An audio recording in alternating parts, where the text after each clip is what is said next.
I've got 10 a.m., so I think we're going to start.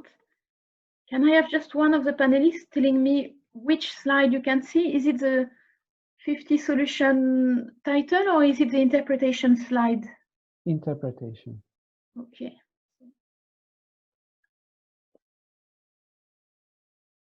Yeah, so here we are. So good morning and thank you very much for joining this webinar. Sorry, I just have one technical problem. I need to record. So now we're recording the webinar, and thank you very much to all participants who joined us this morning for this webinar for a green recovery that leaves no one behind. My name is Clotilde Clark-Foulquier, and I work for FIANSA, the European Federation of National Organizations working with the homeless. So first thing is that this webinar is in French and in English. So here is the last time slide to see how you can access interpretation. So you can click on the globe at the bottom of the screen to access interpretation, because one of the speakers will be speaking in French. So just I'll take a few minutes to introduce the webinar and first to tell you about the format. I'll give you a brief introduction on the background of why do we do this webinar, why do we do it now. Then the reason why you're connecting is the 3 project presentation. So we will spend 1 hour on the project presentation. Then we will have 1 hour for the question and answer session. So please really feel free to jump in and already ask your question as we go little by little. We will ask all the questions at the end, and then we'll have a brief conclusion. And we will probably also have some input from Julien Dijol from Housing Europe, who will put this whole webinar in the framework of the policy context of the renovation wave. So first, why this webinar? Why FIANSA? Why the Fondation Abbé Pierre and Housing Europe? So all 3 organizations, FIANSA, Fondation Abbé Pierre and Housing Europe, work together in the context of a partnership we call the Housing Solutions Platform, where we try to identify, debate and promote innovative solutions for affordable housing in Europe for people in situation of homelessness or housing exclusion. So in the framework of this partnership, last year in 2019, we have published a collection of some of the most innovative and daring examples of housing solutions in Europe. It's called the 50 Housing Solution. You can find it on our website, or you can get in touch and I'll be happy to share it with you. And those projects cover a wide range of activities and solutions. So to follow up on this publication, we have organized a series of webinars in 2020 to kind of shed some light on some specific topics. So you can see on the screen some of the topics we have covered.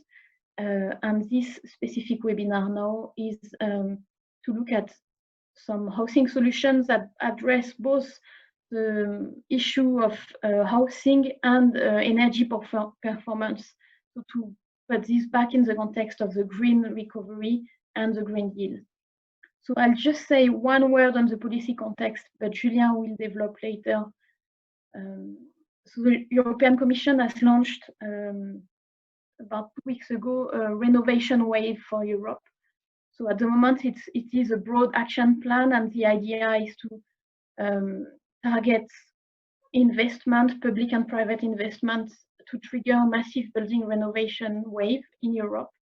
And really the first objective is to contribute to climate neutrality, and so by reducing energy consumption of buildings. Together, FIANSA, the Fondation Abbé Pierre and Housing Europe, I think I can say we agree that it's a good initiative, but we have to shape it better so that we make sure it will benefit lowest income groups. And you will hear more about that later. So this is the overall context, but as I said, we have 1 hour to discuss later. So we are very happy to see where the discussion takes us. Is it more towards the project technically, financially, how they work, or more about the policy context and how could those projects fit into the renovation wave? Let's see where the discussion takes us. So I think that's it for me, and I'll just briefly introduce the 3 projects that we'll present now. So first we will have Georgi from the REELIH project, Residential Energy Efficiency in Low-Income Households. So this is a Habitat for Humanity project together with USAID, and that aims particularly at supporting lowest income property owner in multi-apartment building in Central Europe and Western Balkans. Then we will have France Michel from Toi d'abord. So it's a Fondation Abbé Pierre project. France Michel is the project manager, and you will present that better than I can, but basically the idea is to combine energy retrofit and housing renovation with the aim of social inclusion, lowest income groups. And last but not least, of course, we'll have Bjorn Malans, who is a director at the Association of Flemish Housing Companies and board member at Housing Europe, who will present the Aster project. So what's very interesting here is to see how social housing providers have looked at the issue of energy performance and how to make it work for lowest income groups as well. So now that's really it for me, and I'm very glad to ask you, Georgi, to take the floor. Maybe if you can show us your PowerPoint.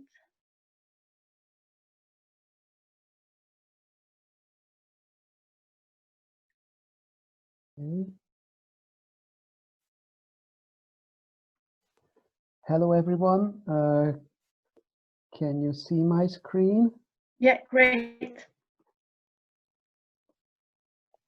Okay.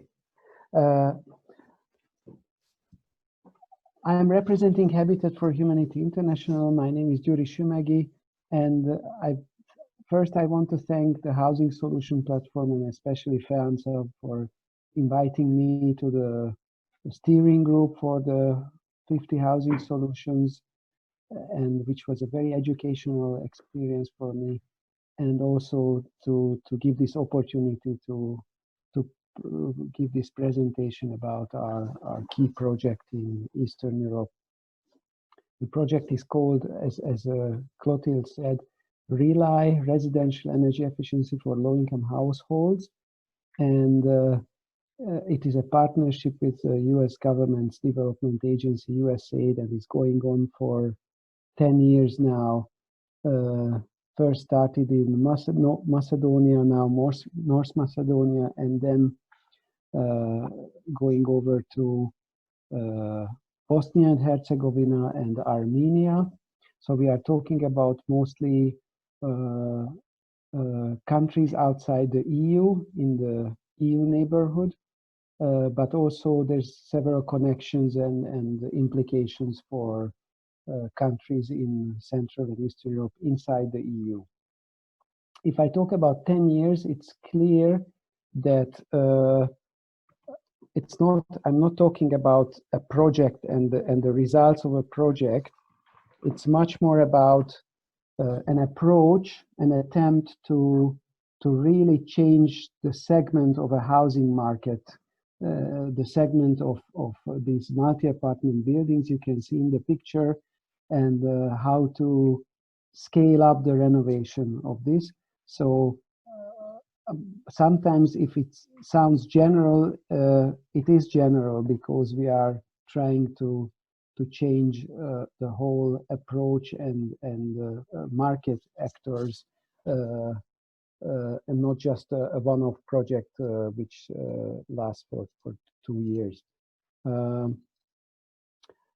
Basically, I just picked this slide to show you the map that because of the common socialist history and heritage, what we are talking about here within this project we have very similar housing challenges from the Czech Republic to Russia and from Estonia to North Macedonia in this whole geography, which is even difficult to define. We defined it as Central and Eastern Europe and CIS. CIS is the former Soviet Union countries, but it's very difficult even to define this geography. And to some extent, this region shares similar challenges when it comes to energy poverty, when it comes to mixed income household in multi-apartment buildings, and a lot of environmental issues related to the bad energy consumption of these buildings.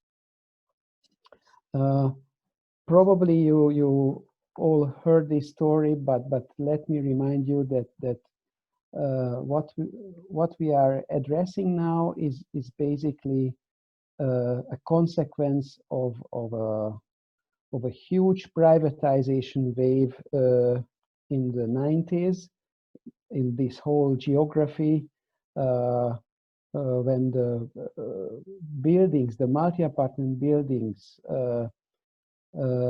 which were built between 1960 and 1990, they were privatized after the fall of the Berlin Wall, and the sitting tenants who paid rent until then were able to buy the flats and become homeowners, but without having really the means to maintain the buildings and having any kind of approach or knowledge or socialization how to maintain a building together. And that's why we are talking about many times the society of poor homeowners in these countries, and many times, and it's also resulted in a lack of social housing sector basically in these countries. In most of these countries, the percentage of social housing, like publicly rental housing, subsidized rental housing, is less than 5%. So almost everyone lives in either their own flat or they have to rent on the market. And this is a huge structural systemic challenge. And that's why we claim that many times when in Western Europe you are talking about social housing, the same kind of people who live in social housing in Western Europe, many of them live in this kind of multi-apartment buildings as homeowners. And that's why we have to have a different approach and different policy response how to address the renovation of these buildings. And the renovation is a big challenge because, first of all, these buildings are getting old. This building stock wasn't built with the finest technology, with probably poor insulation. So there's a lot to gain if we invest into the renovation of these buildings. Our project, as I said, takes place in 3 countries: Armenia, Bosnia and Herzegovina, and North Macedonia, with the support of USAID. And I'm showing you 2 pictures of buildings renovated, but the key thing is the people in the middle, because our key message about this, that since we are talking about homeowners who usually form a community in the form of a homeowner association, they have to make a decision if they want to renovate the building they own together. And that's the biggest bottleneck and challenge. Many times it's not about the lack of technology or the lack of financing, but how to help the community to come together to understand the relevance of energy efficiency and how it can lead to alleviate energy poverty, and how they can apply for financing together as a group, as a homeowner association. So we claim that there a lot of energy and actually funding should be targeting the community to make to inform the community and to help the community to make this decision. As I mentioned earlier, the challenges is this ownership thing, the low level of income in many of these communities.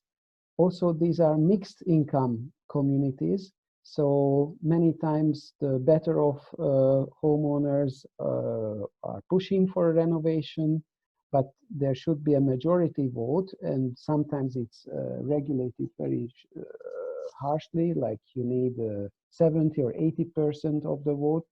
And if there are people who are not interested or who feel that they cannot afford to invest into the renovation of the building, they can block the decision making. Also, in many countries, especially in the countries where we work within the REELIH project, the regulation about homeowner association is very weak. It's not transparent, which means that either it doesn't help the community to make good decisions, or the banks don't treat the homeowner association as a reliable borrower because of lack of transparency in the legislation. And that's why there's limited finance for homeowner association, especially in countries outside the EU. In EU countries like Poland, Hungary, Romania, even Bulgaria, I think, and the Baltic states, banks developed loan products for homeowner associations right after the financial crisis 10 years ago, because they realized that these communities are more trustworthy borrowers than private individuals. And so there are loan products available in EU countries, and there are no loan products available outside the EU. And then obviously energy poverty is a big issue, because it's a very simple math. If the insulation is bad, then you have to spend more on heating, and as a result you spend much more of your income on heating your apartment than you should be. Our response basically to this challenge is this chart, which many of you probably saw several times, and I hope it's still not boring, but I think we can't emphasize enough that if we want to scale up renovation of residential buildings in Eastern Europe, and especially outside the EU, then you have to understand the complexity of the issue. And it's not enough, for example, in the framework of the renovation wave, just to make money available for renovations. If you don't work with this ecosystem of residential energy efficiency, and if there is no really facilitation or mediation between the different actors of this ecosystem, then money itself won't help the problem. And you see that in the center, the condominium owners committee, and then the municipality is playing a role by offering local subsidies for the renovation. Then Habitat or our partner organizations are helping to develop these subsidies. We negotiated with the municipalities on behalf of the homeowner associations. We help run tenders with the construction companies and select the right company for the renovation.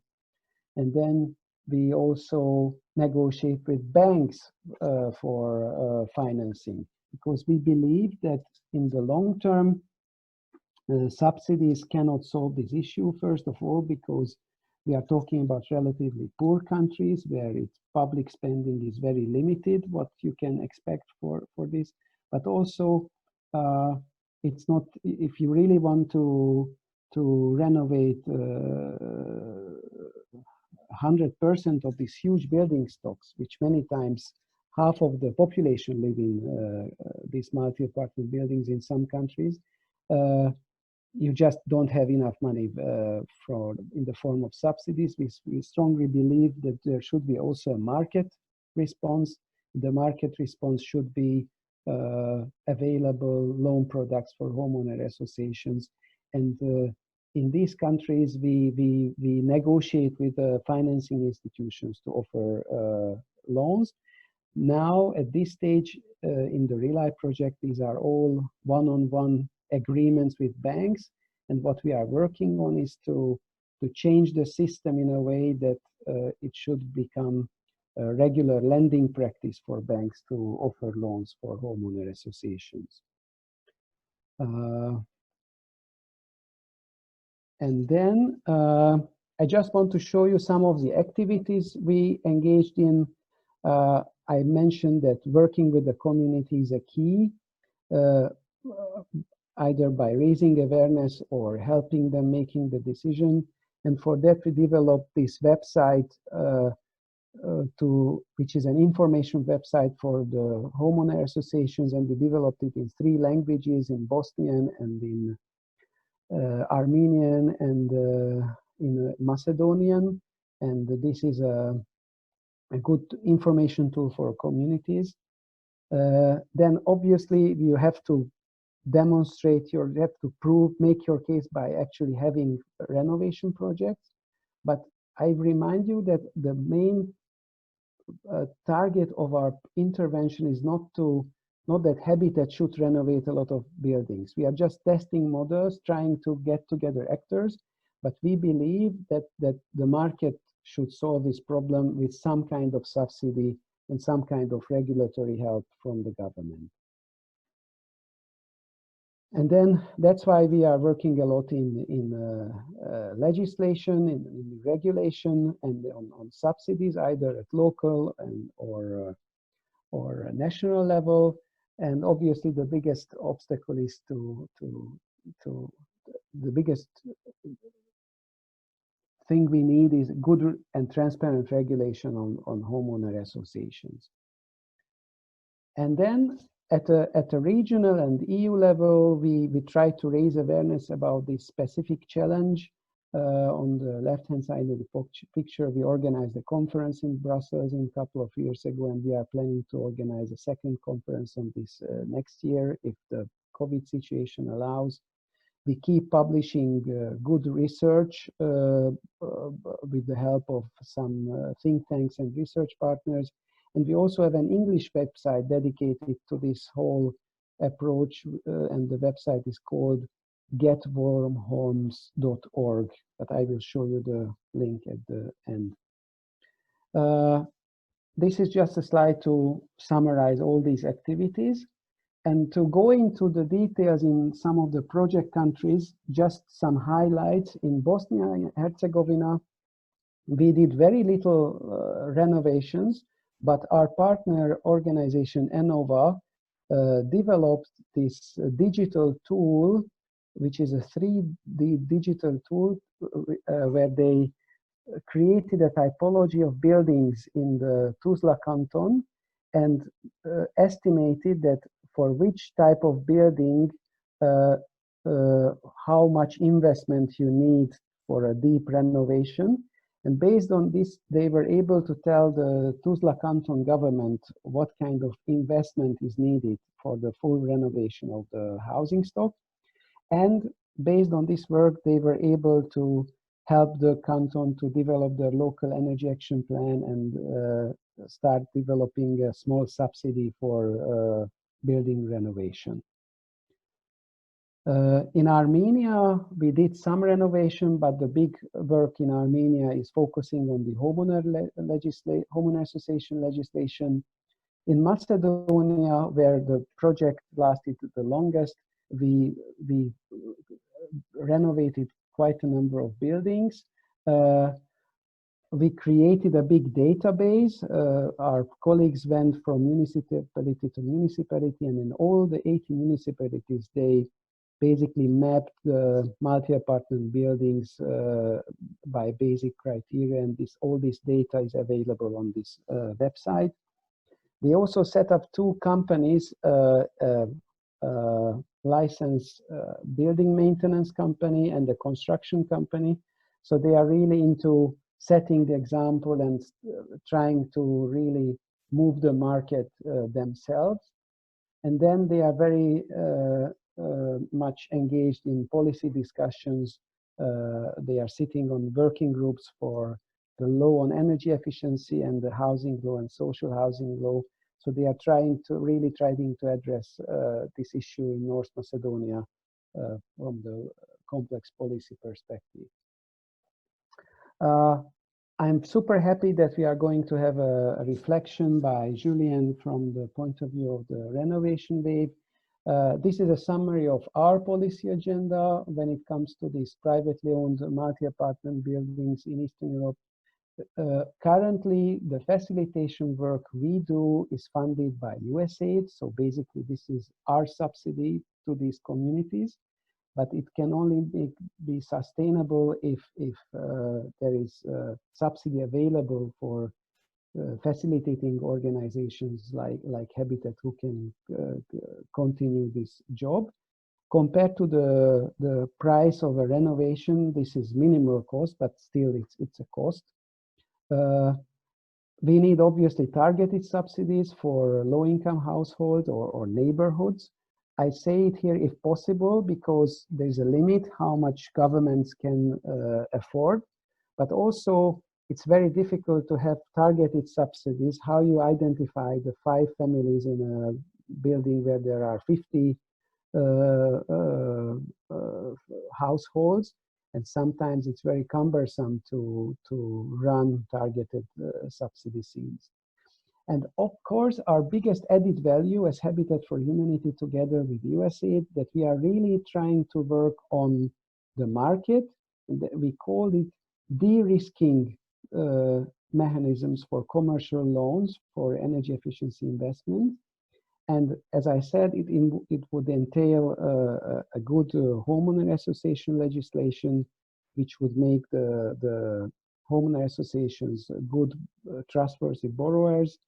To have good enforcement mechanism if somebody is not paying the common costs, and it's not because they cannot afford it, but for other reasons, there should be good enforcement mechanisms. And then a lot of working with the banks about banking legislation, creating guarantee funds, and finally developing loan products. And just to show that we have some spin-off from this ongoing approach, which we call REELIH. Recently, we won a Horizon 2020 grant for energy poverty. It's called COMACT, Community Tailored Actions for Energy Poverty. And with the same building on the experience of the REELIH project. And it will take place in 5 countries, the demonstration projects. And you can see the geography. We try to cover this whole geography, which I showed you at the beginning on the map, that Hungary in Central Europe, Bulgaria in the Balkans, but both EU countries, North Macedonia, Balkans, but non-EU, Lithuania, Baltic, and Ukraine, Eastern Europe outside the EU. And we are very excited about this project, and we have some very good partners who support this, like BPIM from Brussels, EVO from Berlin, MRI, Budapest, and NFX of Sofia. And also, based on all this experience, we were able to heavily involved in the consultation on the EU renovation wave, and you can check our recommendations here. Thank you very much. Thank you very much, Georgi. That was really definitely very interesting, and also very good to see the perspective from outside the EU as well, and from Eastern Europe. So thank you so much. I would like to remind the participants that you can already ask questions. You can ask them in the Q&A or even in the chat. My colleague Alice is waiting to see your comments and your question, and she will send them over to panelists. So please feel free to engage. We really hope we can have 1 hour of discussion around those projects. Georgi, in any case, I have many questions for you already, so that's great. I'll go to France. So France will speak in French. So I invite the participants to click on the globe at the bottom of your screen called interpretation if you need, and to select the English channel so that you get the English interpretation. France. Oui. Merci, Clotilde. Thank you, Clotilde, and thank you to the interpreter who will accompany us. The programme I am in charge of does not go beyond the French borders. It's a great first for us to present it to our European neighbours. I am France Michel from the Abbé Pierre Foundation. I am in charge of a programme called REE First, which I'll present to you briefly. I'm going to try focus my remarks on what could be transposable beyond our national borders, which could perhaps contribute to our reflection on it. In France, there are 4 million poorly housed people, 12 million people who are vulnerable in their housing, and at the same time there are almost 5 million heat inefficient houses. These are dwellings that consume the most energy and consequently are the most expensive to use for housing. The Abbé Pierre Foundation is committed to the fight against poor housing on a long-term basis. It regularly receives donations from fellow French citizens and commits all of its donations to various actions to fight against poor housing and fuel poverty. Among the actions carried out by the Foundation is the programme I am in charge of, the REE First programme. Here is an ID card of the REE First programme. It was created in 2012 to actively fight against poor housing and fuel poverty. How it works. The Abbé Pierre Foundation distributes donations which are used to support our partners who are all recognised as social services of great interest. Here is an ID card of the programme. It was created in 2012 to actively fight against poor housing and fuel poverty.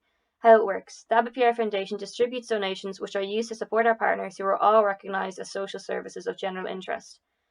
These are associations, cooperatives and social landlords more marginally. These partners who develop social real estate set up real estate operations for poorly housed people. This service is carried out with its partners so that it complements the French social housing system. We need this because some people are not eligible for traditional social housing because of their living situation, lack of resources, etc. We need to develop this offer with our partners so that it complements the French social housing system. We finance these project partners, who are mainly associations, but we also mobilise the future inhabitants so that the response we provide is best suited to their needs. The housing must meet their everyday needs, not be too expensive in terms of rent, and it must be adequate and comfortable without being too expensive. How it works in practice.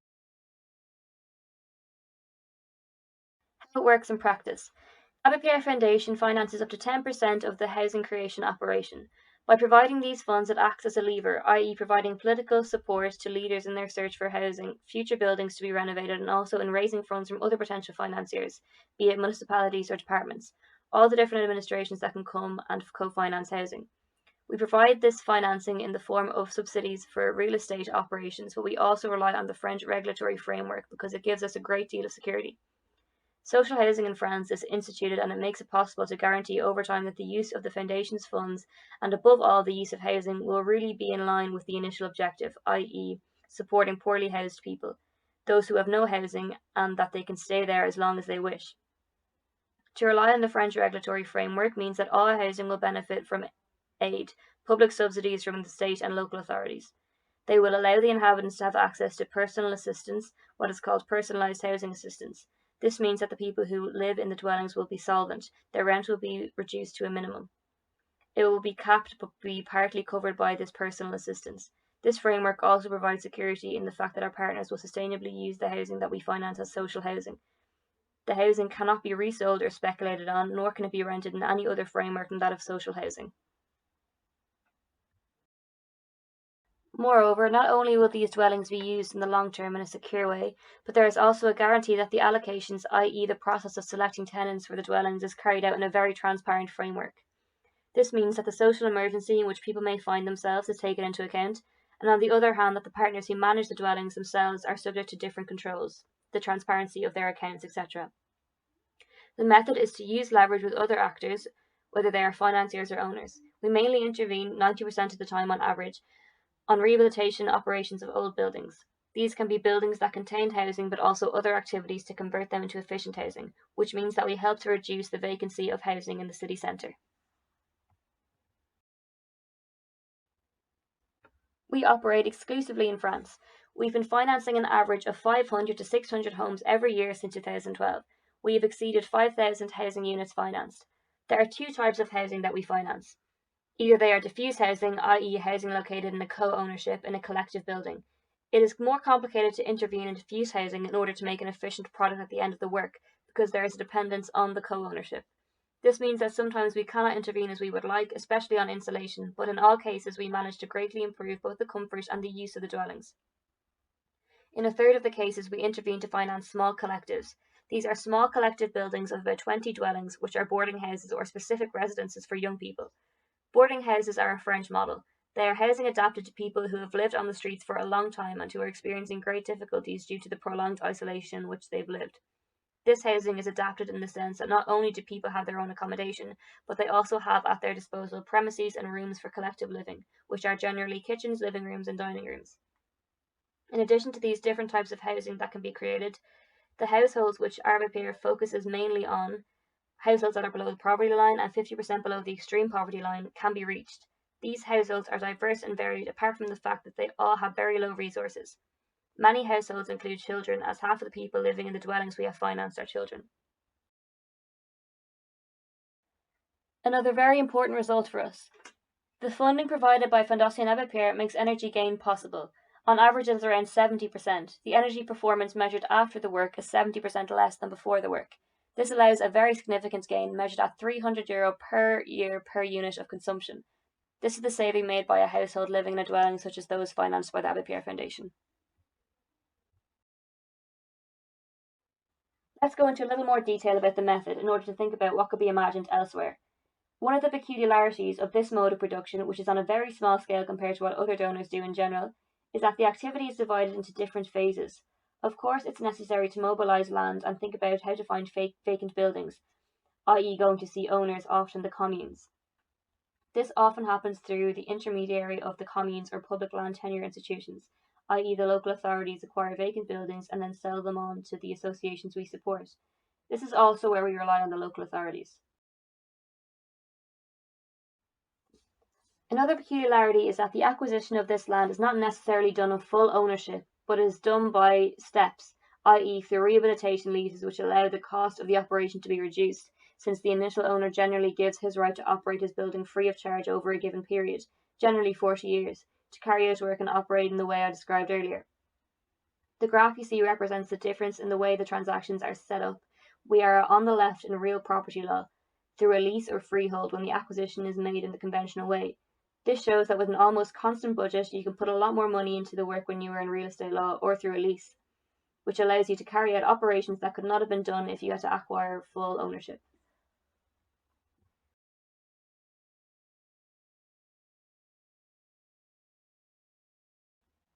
Beyond this land, insofar as they are small operations, the creation of these high-performance housing units makes it possible to bring together different activities, economic activities on the ground floor of buildings, associative premises or other, thus encouraging activity and integrating these housing units with the surrounding fabric. These projects also take the precaution of relying on local residents and also future residents. I have titled this slide a craft production mode to refer to what I developed just before, the very small operation very much adapted to the territories.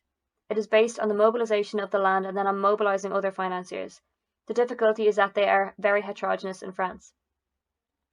Housing finance in the Ile-de-France region or in Paris does not benefit at all from the same aid as housing finance in Marseille. The regulations are national, so there is a real challenge in mobilising this aid and supplementing it with aid from local authorities, which intervene according to their own regulations. That is also where we can provide leverage to the Abbé Pierre Foundation and really help the partners to convince and show that it works and that it's useful. The operations generally also need private financiers. In addition to the aid, the associations need to finance everything they do once the housing is put into service and occupied by inhabitants. That is to say, rental management and social management, because the idea of these dwellings is that they are energy efficient with a rent cap. They are also dwellings where people are not left to fend for themselves if they encounter difficulties, so help can be offered if the household living in the housing needs it. There is also a complementary function to the purely real estate function, which must be therefore financed. Obviously, there is a challenge of cost control, knowing that costs tend to rise. This can be seen on the graph. A house costs on average 100,000 to 100,010. The increase is due to the quality of the work that is undertaken. Year after year, we try to challenge our partners so that the final product is as qualitative as possible. This is also due to the cost of land, which is unfortunately increasing. Finally, this slide attempts to summarise why we engage in this type of production. Even though these operations are very small in size, 4 dwellings on average, each operation has many advantages in terms of costs and energy it requires. When we intervene in this way, we create dwellings in less inadequate buildings and also dwellings that are less energy inefficient.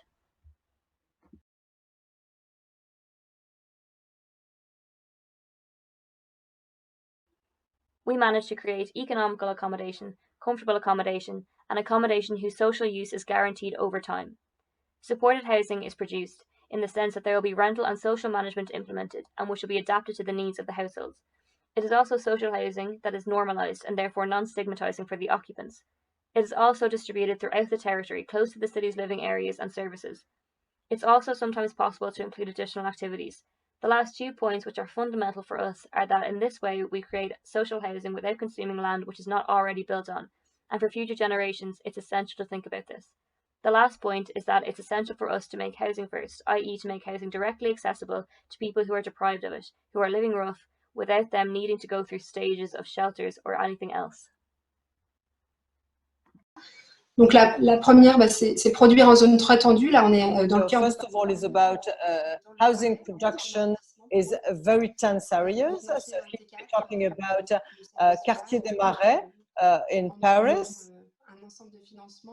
So here we mobilized different kinds of funding, and the transaction was indeed funded up to 68% through the subsidies, and you see that the rent is well below market rent.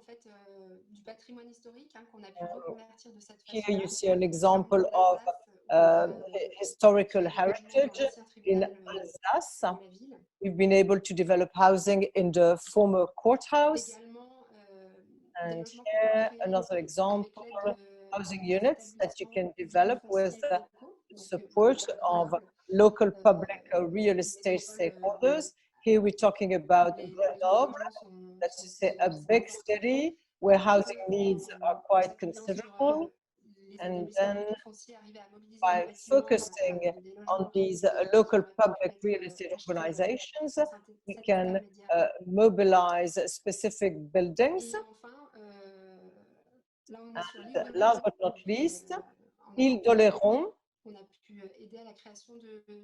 Here we've supported the development of housing units for young people, and it's close to a fish farm. So it's very complicated to develop highly social housing in Île-d'Oléron, and this wouldn't have been possible without a partnership with the community of municipalities. So thank you very much for your attention. Merci beaucoup, France. Well, thank you very much, France. This was a very interesting presentation. This is good for us to focus on the technical details, and I hope that we'll have the opportunity to take questions later. A few questions, but I suggest we go now to Bjorn for the last presentation, but please do send your questions in so we can take them on and ask them to the panelists straight after.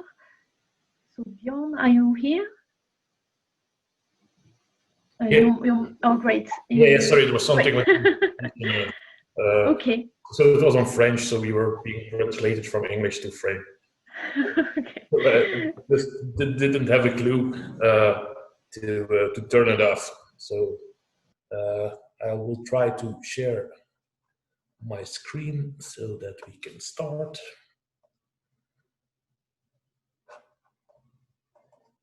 Great. Okay, now just let's see that we can.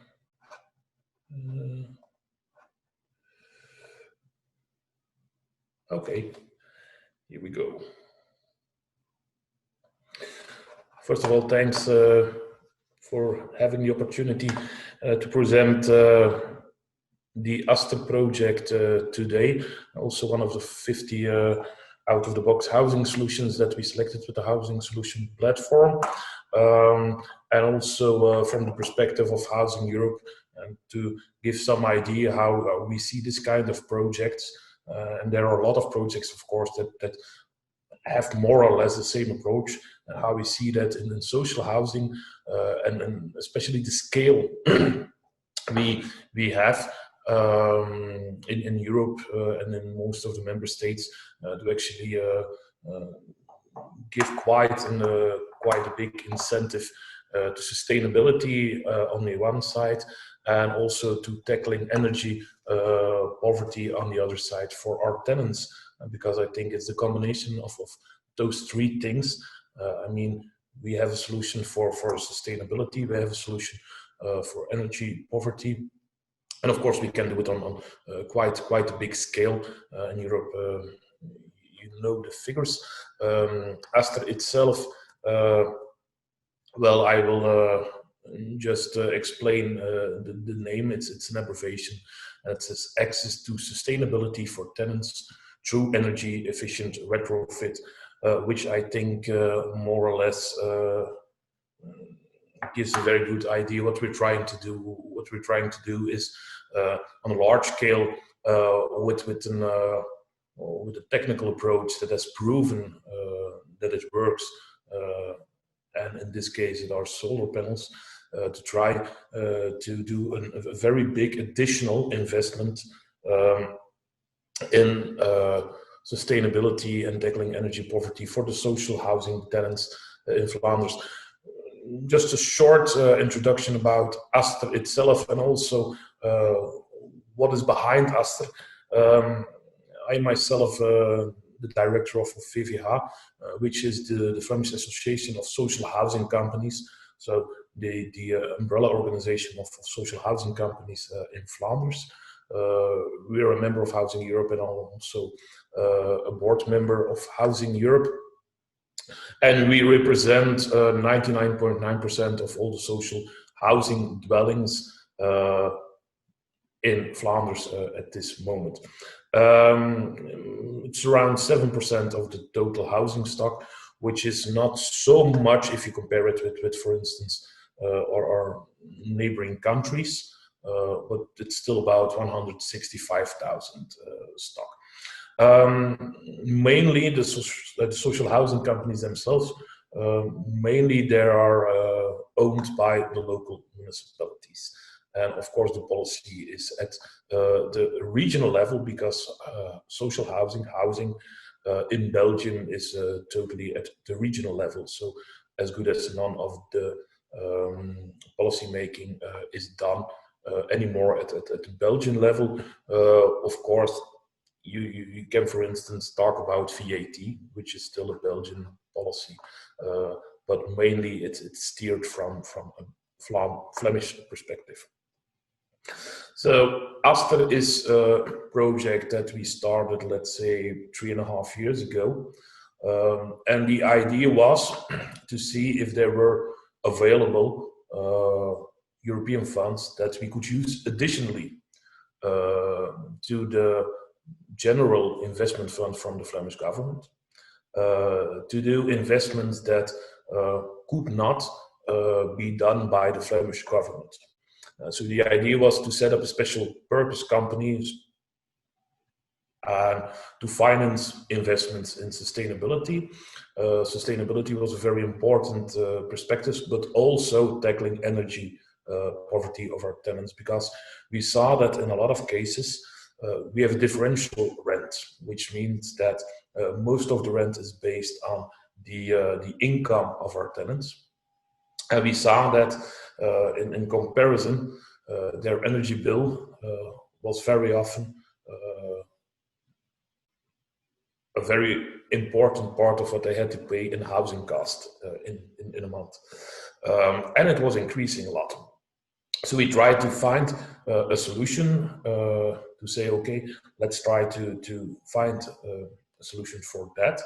So reduce the energy use, also from the perspective of climate change and the perspective of sustainability. And then it's quite clear that you do that with renewable energy. And we chose to do that by using solar panels because, as I said, solar panels, it's a technical approach in sustainability that has gone a long way. It has improved a lot. People know it. So important perspective was that we didn't want to be a front runner. We didn't want to experiment in social housing on a large scale. No, what we wanted to do was to find financial solutions to invest large scale in social housing, benefiting mainly the energy cost of our tenants. So 2 weeks ago, actually, Aster, the company, has been founded by more or less 80% of the social housing companies in Flanders. I think it's very important that Aster, it's not an equity fund; it's a cooperative model, and the social housing companies are the owners and the only owner of Aster, which means that, of course, Aster also has to follow the purpose and the targets of the social housing sector in Flanders. A last important aspect of Aster, and that's why I have said a couple of times that it's an additional approach, is that the purpose was to do investments based on private financing, so just loans from banks, which would not be on the balance of the government and which would not add to public debt. You know that politicians don't really like a lot of public debt. They don't really like big expenditure on balance. So we try to find a solution. Of course, that solution also means that there is a risk in Aster. That was a bit the complexity to make sure that the risk was covered and that we got opportunities to actually access financial products on the private market, but there is no equity involved. There are no shareholders. Maybe we will work with social and green bonds in the future, but at this moment it's mainly a private financed company, cooperative company, and I think that's one of the lessons we have to learn from Aster. And if I compare it in a European context, is that every local context is different. To give you one example, we don't have problems in Flanders accessing through the state financing opportunities. I mean, we have a very good rating, so the government can get lots of loans at a very low rate. But of course, it all adds to the state debt. Half of the state debt in Flanders at this moment is due to social housing. And so that's one of the reasons that we had to find some additional solutions next to the investment from the Flemish community in better and more social housing. What is very important, we were thinking about this idea of setting up some kind of intermediate structure to access financing on the private market. What was very important is that the ELENA program from the European Commission and the European Investment Bank, it's part of Horizon 2020, as you know, that it was opened, I think, a year of 3 ago, October 2017, if I'm not mistaken, that it was opened also to, let's say, semi-public entities. So before that, it was restricted to actually public entities, regional governments, provincial governments, municipalities. But then at a certain moment, there was created a bit more space, and we used that space to immediately start proposing a project which was to become the Aster project. Why is that important? Well, it's important because we got technical assistance, so we get funding, a grant from the ELENA program to hire staff and to hire external consultants to set up this new kind of structure. In a way, it seems not so difficult, because when you compare the Aster investment with the total investment in social housing in Flanders, it's significant, but it's like, let's say, 1/5 of the total investment. But of course, because, as I said, it is outside the state perimeter, there is no state guarantee.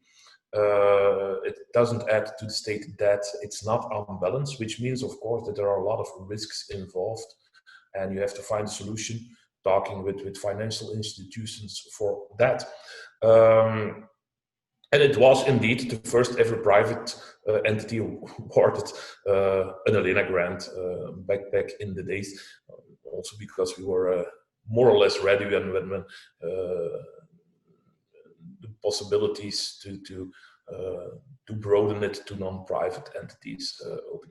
So where are we today? As I said a couple of weeks ago, 26th of October, we actually founded Aster. So it's at this moment up and running. It exists. We are now finalizing the tender to actually start tendering with contractors to see who can actually provide the aim. We have 67 shareholders, so 80% of the social housing companies, and then my organization is also a member, and I am at this moment also the executive director of Aster. What's the aim? What's the target? The target, and it's much bigger than the Aster ELENA target. The target is that we will provide 90,000 families in Flanders with solar panel electricity. You see how much solar panels that will include. We will try to do that in 4 years. We're convinced that it's possible to do that in 4 years because it doesn't take so much time to install solar panels on a house, and we're quite convinced that the production capacity in the contractor world is available.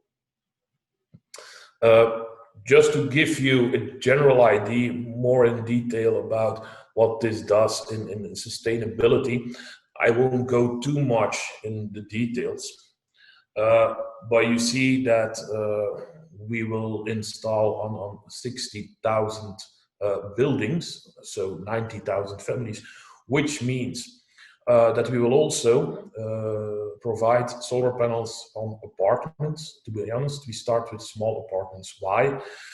Because we still have, and that's due to Flemish policy, Flemish law, we still have to have a direct line from the solar panel to the individual connection to the grid of every family. So it's not really possible to do that on an apartment at this moment. It will be in the near future, but at this moment it's not possible to do that on an apartment building with, let's say, 150 families. But on smaller buildings, so that's the difference between the almost 60,000 buildings and the 90,000 families. That more or less equals the total investment cost of a bit over 230 million euros, as I said, in 4 years.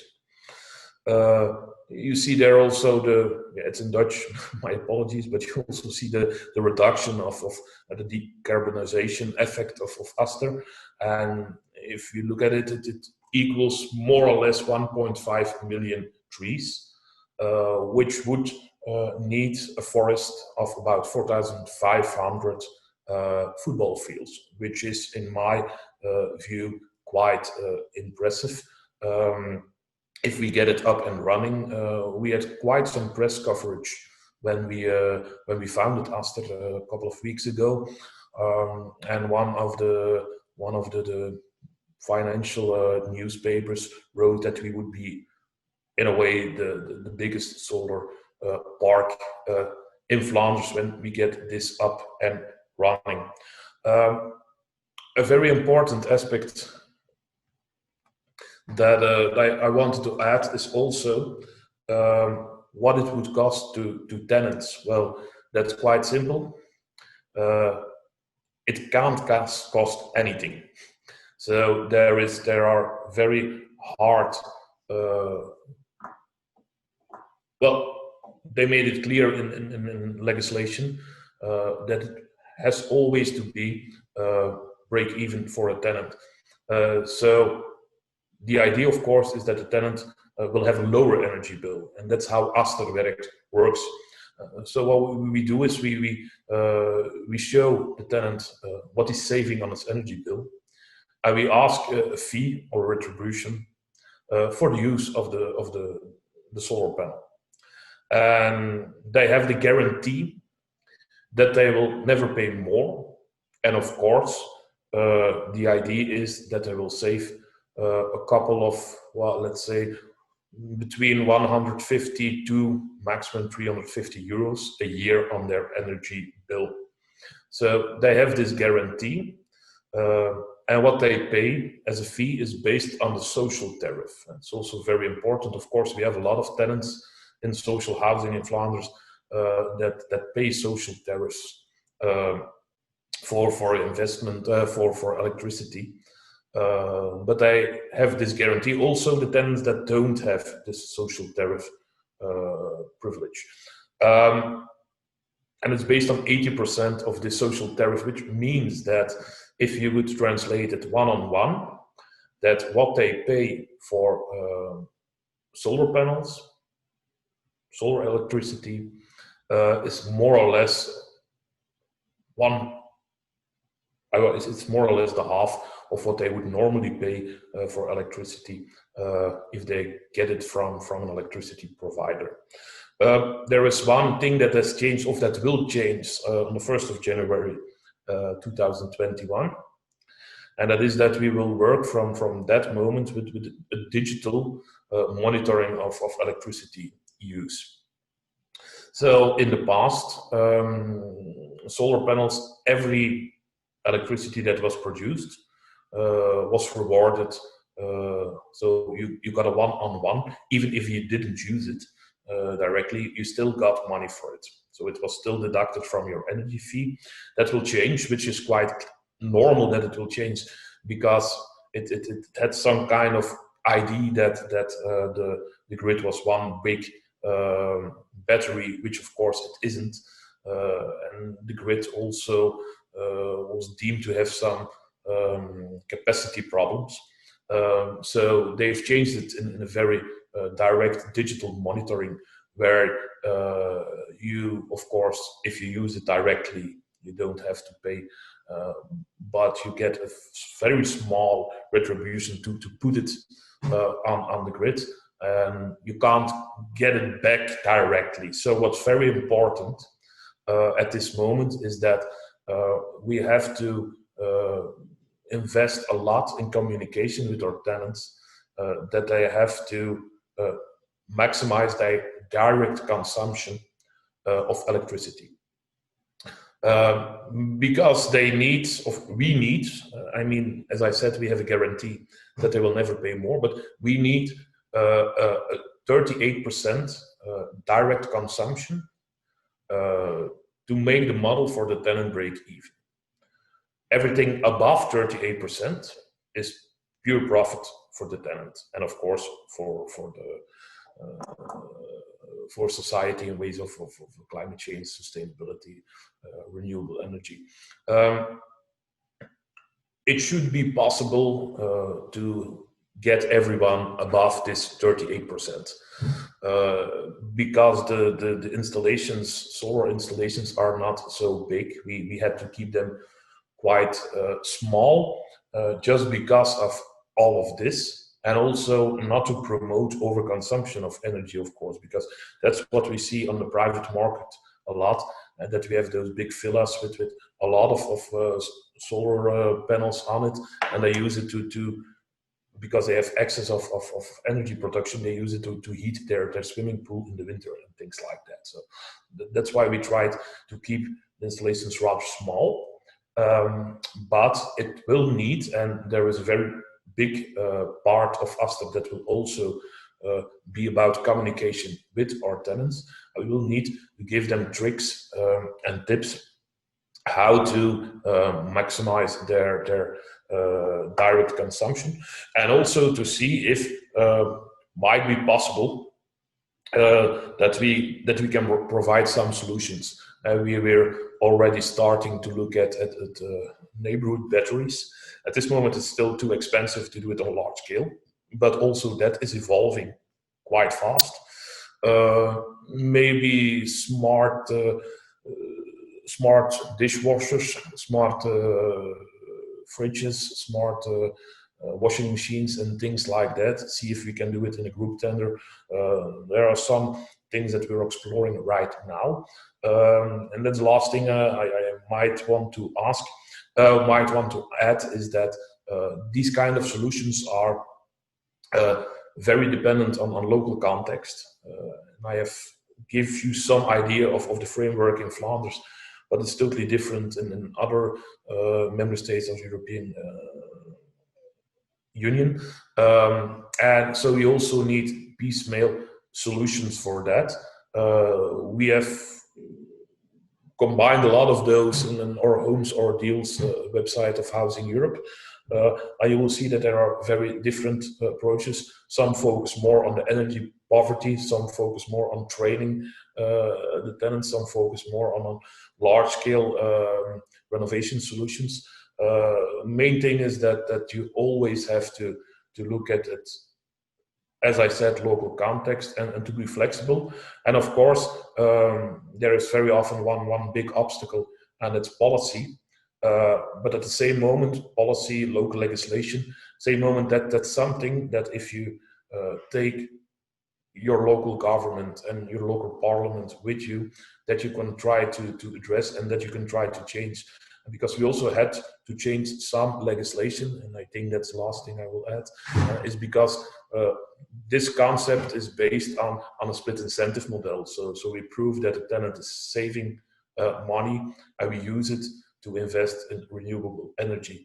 Well, if we, as the umbrella organization of social housing companies, would not have asked that a couple of years ago, it would not be possible at this moment, because it was under the pressure of VVH that actually this change of law was put in place. And that's something that I think very important to always keep in mind, that you have to work together with all these kind of parties, all the stakeholders, politicians, of course the tenants also. As I stressed, it's a very important aspect. What we try to do is also the communication with our tenants. So no, I think that more or less concludes what I would like to say. Thanks a lot. Thank you very much, Bjorn. Really good and interesting as well. I think we can have a good debate now. So what we are going to do is, first I will ask participants who have questions to please send them their question in. I will already tell you the question we have now, and I suggest then the three panelists can respond. Then we will have a kind of break where Julien will put this debate back in the context of the renovation waves, the policy context at European level, because he has to leave at 12, but then we will have some more time for questions. Okay. So, the first round of questions to Bjorn, Jorgi, and France. Okay, first to Jorgi from Alice. What happens if during a vote more than 70% of the owner of the same building vote for the renovation of the building? Should the owners who voted against also finance the project? So that's a specific question to Jorgi, and specific question to France. Does the foundation buy the building and stay the owner? I think it's a clarification on what is the buy rehabilitation. And maybe you mentioned there is a 40-year property transmission, so maybe you can tell us a bit more about that. And then another question, the projects are basically financed up to 60% by public funding. Where does the extra 40% come from? Then a question to Aster, a clarification on the funding as well. Who actually will pay for the purchasing of the solar panel and their installation. So who has done the 230 million investments? And my follow-up question to that is, who will pay for the care of the solar panel on the long term? So who finance, and you spoke of the fact that the tenant will not pay more because their energy bills will be less. But what about the rebound effect, so that we realize that actually often in this kind of investments, the tenants will increase their comfort rather than decrease their bill? Have you planned that, and how do you plan to respond to it? Then a question to Fondation Abbé Pierre and Georgi. How do you select the beneficiaries? Because I assume the need is so big. How do you select? And to the three of you, you see a potential to expand your project. So there are quite a few questions. I have more, but I suggest we stop here. So first you respond to those questions, and maybe we give the floor to Julien, and then I have more questions.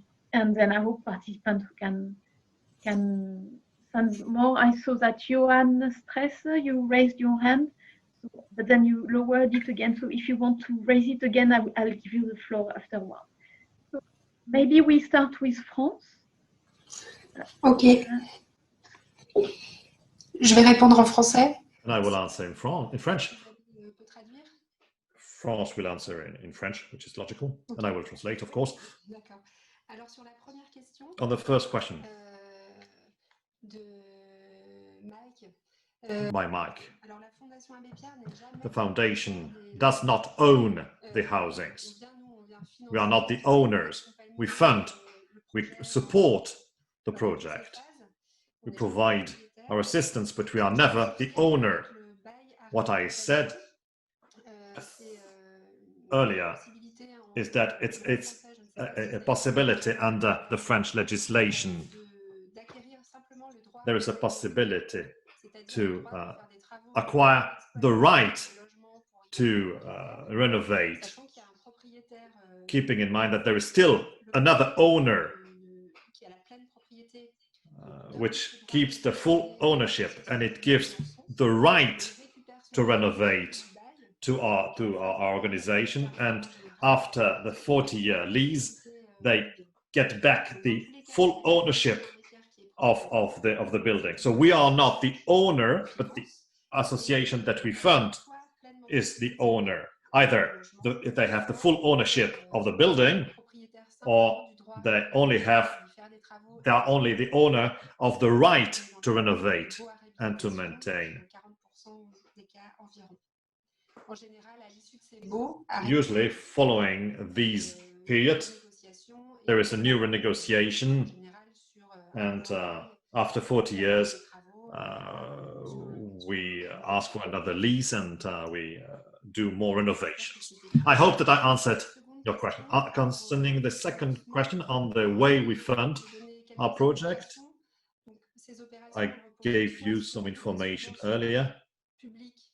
So there is the public or private subsidy by Foundation Abbé Pierre, and there is also a complement based upon bank loans with very low interest rates, social housing interest rates.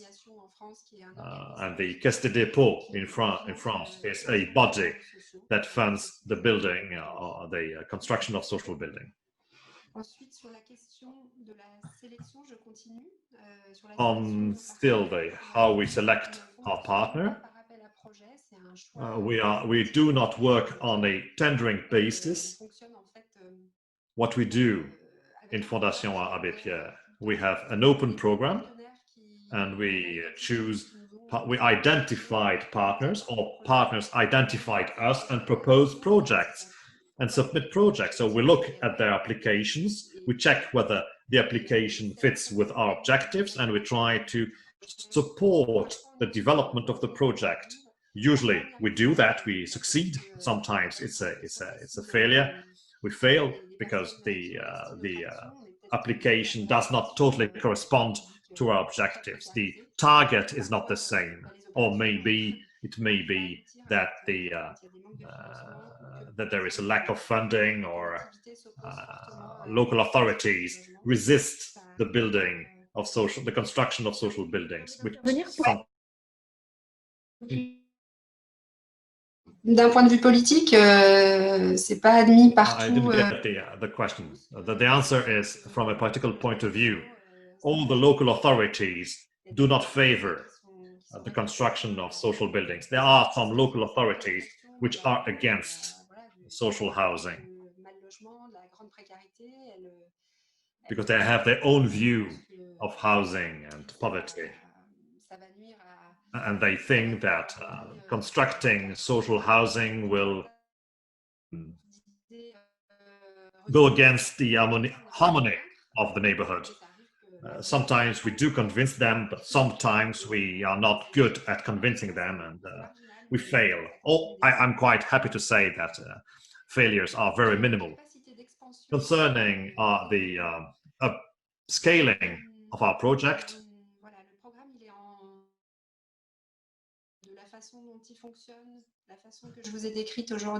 as I told you, the project has started in 2012. It will continue for 3 more years. What we also use is energy saving certificate based upon 3-year agreement with the state. So the state allows us to use the saved kilowatts, and the main energy provider is the company EDF. And so we know that the project will continue for at least 3 years. The foundation would like to continue after this 3-year period.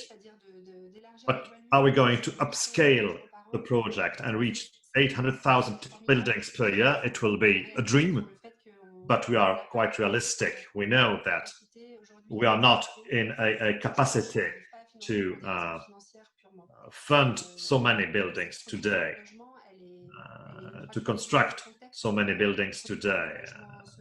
It's linked to the French capacity of social housing building.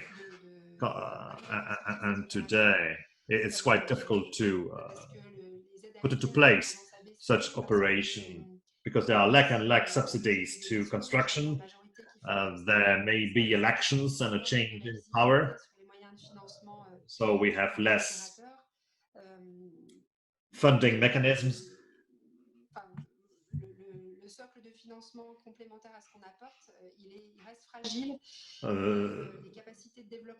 The capacity to further develop organizations are not exponential. So we would like to do more, but I don't think that we will be able to upscale our project. Ruth also asked to put a question. I don't remember what. Yes, we'll put the question later because it's a huge question that concerns several projects. Okay. Donc maintenant, peut-être Yorgi. Yogi? Yes, please remind me if I forgot to answer some questions. First, about how we select the communities. Let me remind you of 2 things. One is that we are working with buildings and not with individual households. And obviously the need is huge, but our main aim is to not to scale up our own operations, but to change the whole approach and market system and the regulatory framework. So we are not really, we don't think that we can solve this issue as an NGO, but we have to have demonstration projects. And in this way, we tend to work with the communities of buildings which are which do not need super heavy convincing, and where we can expect that we can demonstrate how these things work. So we are not necessarily going after the most vulnerable communities, because first we have to make a case both towards the policymakers, towards the municipalities, and towards the financing institution that this thing can be done, it's feasible. And so many times we are going after low-hanging fruits to make our case, because our main aim is not to have more and more projects, but to change the system. Then the other questions about scale, it's almost the same answer, that we are not interested in expanding our own project, but we expect scale coming from the financing institutions if they are willing to start large-scale lending to homeowner associations, and also if we can convince policymakers, both at the local and national level, that we need to change regulation and we need all kinds of subsidies to mix the banking finance. And that's where the real scale can come from. And it's only in Macedonia where we are, our colleagues are operating a bigger operation where they go on renovating buildings, where they establish their own maintenance company, but it's primarily because that's a very underdeveloped market and there are very few actors, and still you have to make the case in bigger numbers that it's something which is relevant and feasible. We have this question about what if there are if people vote against but they are in a minority. By legislation, they have to comply, so the community can go ahead. In our own projects, always we try to reach consensus and only work with communities where we can ensure this consensus. And the policy response we expect is that especially we need targeted subsidies to those vulnerable households who would vote against such an intervention because they can't afford it. And that's our advocacy work, to try to figure out how to get special subsidy for those households who are in that minority, who are not able to afford the bigger costs. And there was also a question about tips for EU policymakers. I think our biggest tip is that we, in this framework of multi-apartment buildings owned by the homeowners, we believe that the large-scale renovation projects, some percentage of the project should be spent on professional community facilitation. It's not enough to offer the funding and the technology and the all kinds of technical assistance, but there should be money, not much, some percentage of the total project budgets, which should and could be spent on community facilitation and decision making, ensuring the participation of the citizens. Thank you. And I don't know if I forgot anything. No, but we will come back to you afterwards with more questions. Thank you. Bjorn, maybe. Yes. Please. You have the questions? Please do ask the questions again, because it was quite some time since I heard them. But let's just first go into. I see there are 3 questions in the Q&A. So it's indeed, the idea is that the contribution of the tenant is quite small, but it still covers up for the total investment costs. And how can we do that? Mainly because of the scale.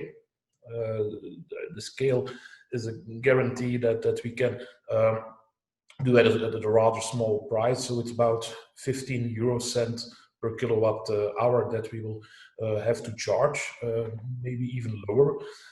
We of course have some it's not a direct subsidy, but we have some positive effects of a lower VAT rate in social housing in Flanders. There will also be next year a one-time subsidy, not for social housing, but for solar panels in general, because of what I explained was the digital digital contribution of costs that will be implemented. So there will be balance, but mainly the model is financed, and it has been cleared with some of the big banks in Flanders, well, in Belgium. So it's financed by the contributions of the tenants, who, as I said, have the guarantee that they will never pay more than what they will save on their energy bill. Most of them will actually save a lot of money. Well, that's the main idea. The main idea is not that we only invest in sustainability, because you could do that. You could say, okay, let's make all those houses energy renewable techniques and make them more sustainable, and it doesn't cost anything. So that's already a gain. But normally, the gain for let's say as good as all of the tenants would be quite significant. But it depends, as I explained, on the direct consumption of the energy production from the solar panels, which we'll have to monitor and to figure out, because it's not in place yet. So it's of course for us a bit difficult. We're setting up quite a big project, and they're changing the rules during the game. So we have to be very flexible also in the project management and the project approach. I think the next question is about the global approach of insulation. Yes, we're not just putting solar panels on roofs that are not insulated. Of course, we try to more or less combine it as much as possible with all kinds of general refurbishment or more retrofit approaches. At the same moment, and that's one of the big advantages, I think, of solar panels, is that you can put them on and take them off quite easily, and you don't have to have a general refurbishment of a house and still have a lot of effect, because it's production of electricity of the solar panel. The question about heating is a very good question, and it's one of the things we are thinking about as probably a future project, maybe in Aster, maybe in something similar. At this moment, they're not combined. We would like very much to use the solar panels and the Aster project for we still have about, I think, 6,000-7,000 electric heating systems in our social housing stock, mainly because we can't replace them. I mean, if it's in a historic center in the middle of a city, and there are no tubes and there is no gas available or whatever, it's not so easy to replace them. But due to what I said, the legislation that limits very much the production capacity of the installations we can install, at this moment we can't use that for that kind of solutions, but we're very much working on schemes and future projects to keep that in mind. And it's more or less the same with the last question.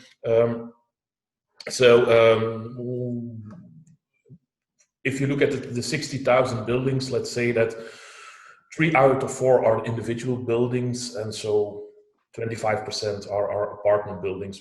As I explained, most of them are rather small. Because capacity problems, and if the apartment building is too high, it's quite difficult to put solar panels on the roof because of wind, and they can fly off and things like that. So you have a lot of extra problems there, but they're linked to the individual grid of the social tenant, and so to the grid access. So it's not that we use them at this moment. In this stage of the project, we don't use them for elevators, but we will try to implement that in the next phase. And because if you look at the energy cost, indeed, of elevators in big apartment buildings, it's a lot. And we are looking into opportunities. For instance, we have quite some land available that we can build on in the proximity of some of our bigger apartment buildings.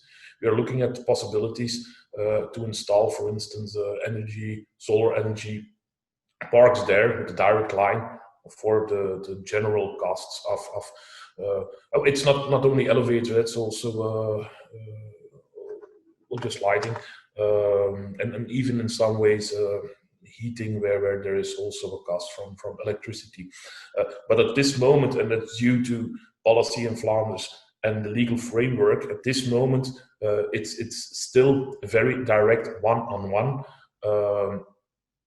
project. So we have individual solar panels and we have individual tenants, and they're linked, and the individual tenants pay a fee, and we provide them individual with the produced electricity. As you all know, there is something like energy communities at this moment in the European legal framework. Some member states already implemented it. Flanders, Belgium is as ever rather slow in implementing them, but we have a lot of expectations when this gets implemented. What we can do at this moment, and that's maybe important to add, is that as long as you're in the same ownership structure, we can link solar panels on the roof of a neighbor to a direct line next to him. But we can't go over the parcel boundaries. And we would very much like to change that. But of course, then there's always the problem of the capacity of the grid. Because when you start using the grid to provide energy that, for instance, I mean, you can produce energy in Brussels and you can sell it to someone in Bruges. But of course, you won't draw a direct line from Brussels to Bruges. So we still have to go through the grids. And if you go through the grids, there's a lot of costs involved.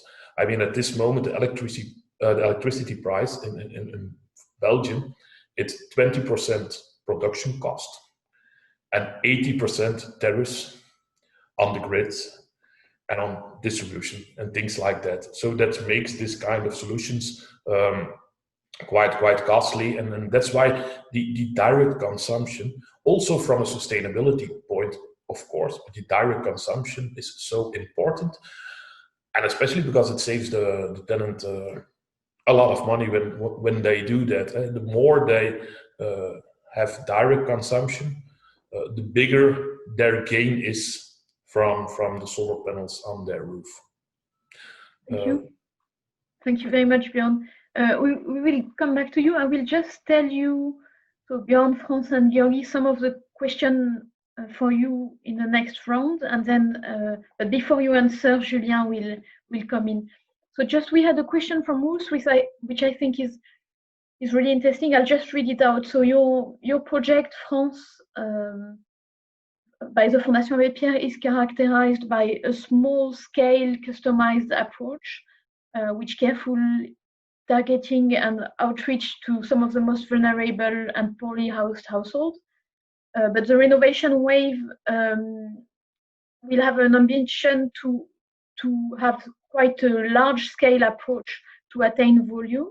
So what tip would you give the Commission to make sure that projects like yours can benefit from EU funding? And I think it's also an answer I would like to hear from Björn and Georgi. And the second question I have is about the role of the market, because Georgi, you spoke a lot about the fact that you just want to basically trigger a move so that the market and the private actor will play their role. Frans, you spoke as well of the fact that you also have some private financing, and Björn, you're financed by banks. So I'm really interested to know what is the interest of the private actors in financing those projects, and especially if we want them to finance renovation or renewable energy for lowest income groups, so where maybe there will be a low return on investment. Because Georgi, you said yourself that you're going for the low hanging fruits, so you're not going for the most vulnerable communities. How do you think we could convince the private sector to go for the most vulnerable communities where maybe the return on investment is not that high? But before I give you the floor, I would like to ask Julien to give us his perspective. So Julien is Policy Director for Housing Europe, which is one of the partners of the Housing Solutions platform. Yes, And, hi. Yeah, hi. So how do you think those projects could fit into the renovation wave? And is there hope that they could be financed by the renovation wave? And thank you.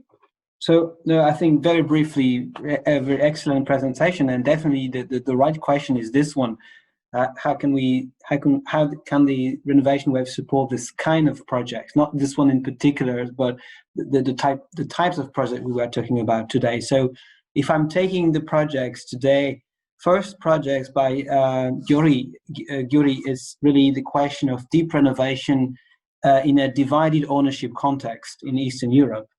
And what the renovation wave strategy announced, I mean, it announced a lot of things, definitely, and I think that really there's a realization of the complexity of the issue, and I think it's a good strategy. But for this first type of project, what the Commission announced is that they want to support member states, in particular Eastern European member states, with the so-called technical support instrument, in order to create the conditions for the renovation of this kind of multi-ownership, multi-family buildings.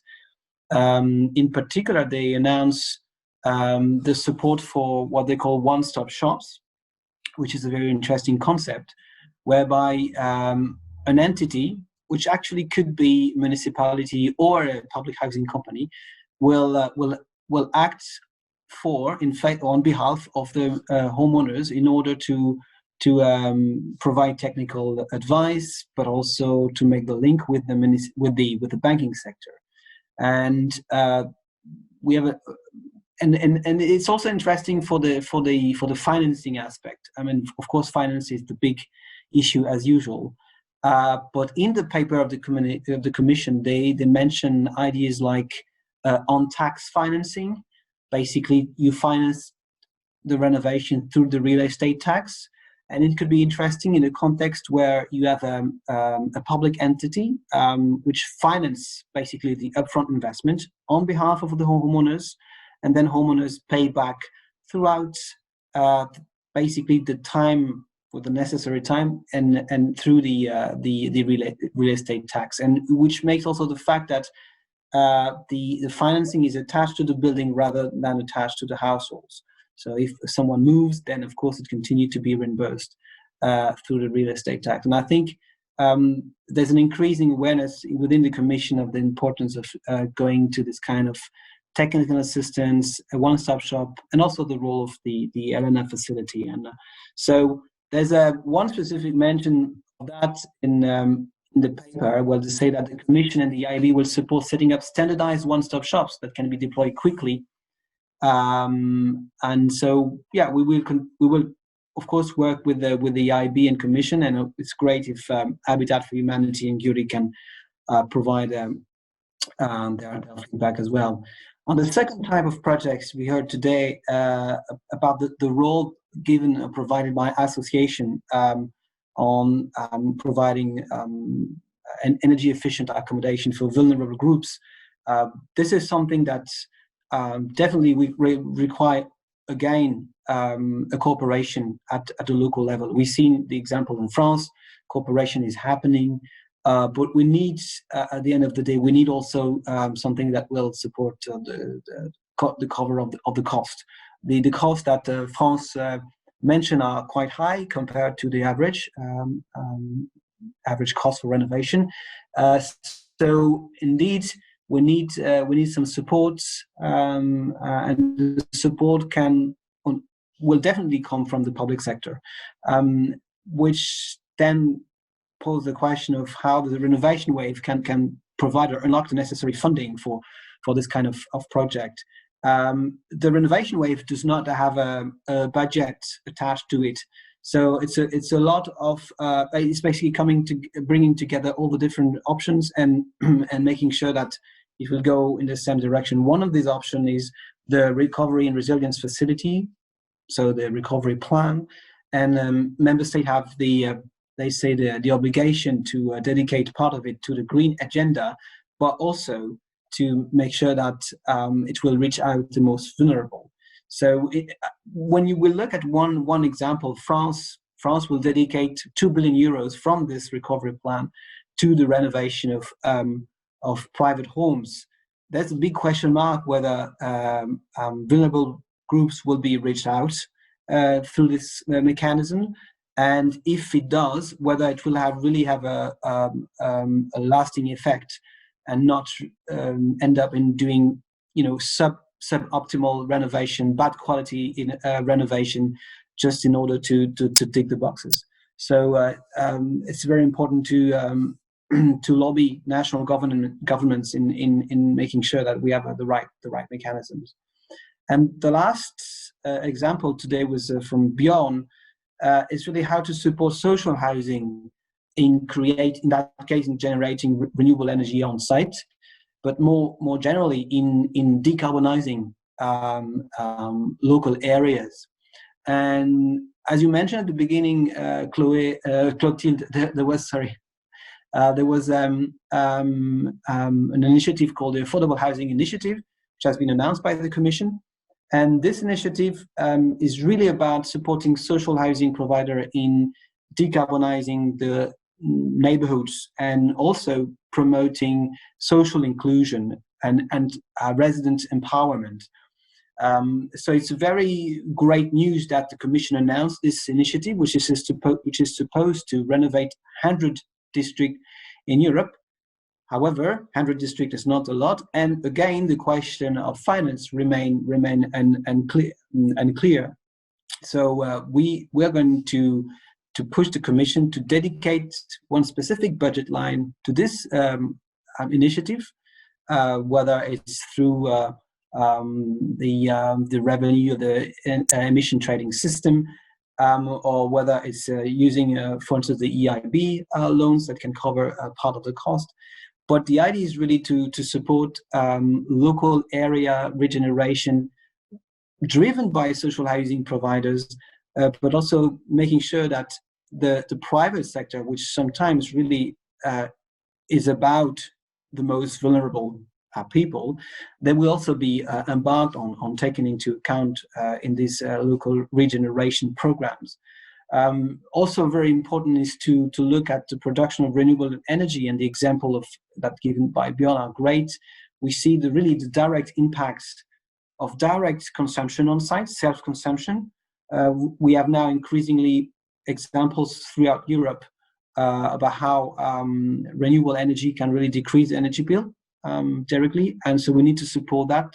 And it seems that the Affordable Housing Initiative with the 100 district program goes in the right direction. Now it's really small scale at the moment, so we will work with actually FIENSA and Fondation Abbé Pierre to push for that, because at the end of the day, it could be the really good approach in tackling the most vulnerable and making sure that no one is left behind from the green and social recovery. So yeah, in a nutshell, that's a bit what the renovation strategy, renovation wave strategy could achieve. I say could, and I don't say will achieve. So there's a lot of question mark. We need, as a community, as a network, to push forward, and the Housing Solutions platform is an excellent forum where we can really push that forward. And so yeah, I think in a nutshell, this is it. Thank you very much, Julien, for this policy overview and this summary. I know you have to go. Merci beaucoup, Julien, pour cet aperçu. Je sais que vous avez de l'ordre. And to ask if you would be able to respond to the question I asked earlier. And to participants, if you want to ask a last question, now would be the time. So please feel free to do so. So France, Georgi, and Bjorn, I go back to my two questions. First, so the question from Ruth on the scale. Then the question on how can we encourage the private actors in the market to support the lowest income groups in projects like yours, particularly I'm thinking of the Fondation Abbé Pierre project. So maybe Georgi? Yeah, I think The examples from Central and Eastern Europe in EU member states like Slovakia, Hungary, Lithuania, Romania shows that there's a clear market interest for financing multi-apartment building renovations if the regulatory environment and all kinds of banking guarantee systems are in place. So in Slovakia, more than half of the buildings, the multi-apartment buildings were renovated in the last 10 years. There was a huge renovation wave 10 years ago in Hungary, in Poland. So I think it's generally if homeowner associations are regulated well and transparently, homeowners are much better debtors to banks than private individuals, because as Julian mentioned regarding with this one-stop shop and the municipality or any public institution would give loans to the communities, even if one or two households change or move or can't pay, the community is still there and they can pay. And the best example for this, that in Central and Eastern Europe, usually the cash flow of the homeowner association is the guarantee for the loan, so there's no need for a mortgage loan or something like this. But the community is there, and if they going through the scrutiny of the bank, they can get a loan. So I think it's reaching out to the most vulnerable is within this segment. I think it's really a matter of subsidies. And that's why we have to develop targeted subsidies, and ideally subsidies only should go to the very vulnerable. But in Romania, a couple of years ago, they tried this, and it turned out that the cost of designing and operating a super targeted subsidy at the household level costs more than give subsidies to the whole building. So for the public budget, although it seems strange, it's easier to subsidize the community and not individuals, because it costs money to run very sophisticated subsidy systems. So that's a big question, and we don't know the answer, but we identified this as a challenge. And I stop here. Thank you. That's a very interesting point. I will get back to you maybe to have some reference on this Romanian example. Thank you. France? Oui. Alors, j'espère avoir bien saisi le sens de la question. I understood the meaning of the question. I would give a double answer. First, concerning the general objectives that the Commission should pursue, I would insist upon two main things. First, to identify, as Julien said, the social criteria or a social target. So the most vulnerable, and the funds should go to projects which are sustainable and intended for that population. So we should sustain such projects targeted towards the most vulnerable. And it should be mainstreamed in the local solution. And concerning the general objectives, the question is also about the quality of the projects. Some projects just can't be supported for reasons sometimes linked to the quality of the solution that they propose. When we try to target the most vulnerable, those who are forgotten by mainstream policies, there is a tendency to go to the less bitter or to less quality or to buildings which are not really buildings, or small scale, very small scale renovations which don't look at comfort but only to a technical solution. and it does not always work. So there are some qualitative aspects that should also be looked at, I think. So those two aspects, the sustainability of the social dimension and the quality, should be general objectives. And the second main aspect for me would be the machinery itself. And this is based upon our support experience, the fact that we support very concrete projects. It's difficult for operators and for organizations, for providers to add up the different funding mechanisms. It takes time to get familiar with a new funding tool. It requires a lot of time and discipline. The fundings are quite varied, very heterogeneous, and the funding tools change in time, so which is quite a cost for the providers. Hence, they produce less. Concerning the machinery, the support machinery, we should try to, and this is quite similar to the objectives, we need to understand that it gives visibility to the providers. The providers should know where to get money. They should know that the money will be available over the whole span of time that they need, 3 to 5 years. They must be sure that the money will be available over the 3 to 5 year span. And using the local, national dimension is important because there are things which are already available at local, at national level. And some funding mechanisms are just impossible to use because the costs would be too high compared to the benefits. So these are the two main challenges, according to me. Thank you, France. One last question to Bjorn on this issue of sustainability and sustaining it at Fondation Abbé Pierre.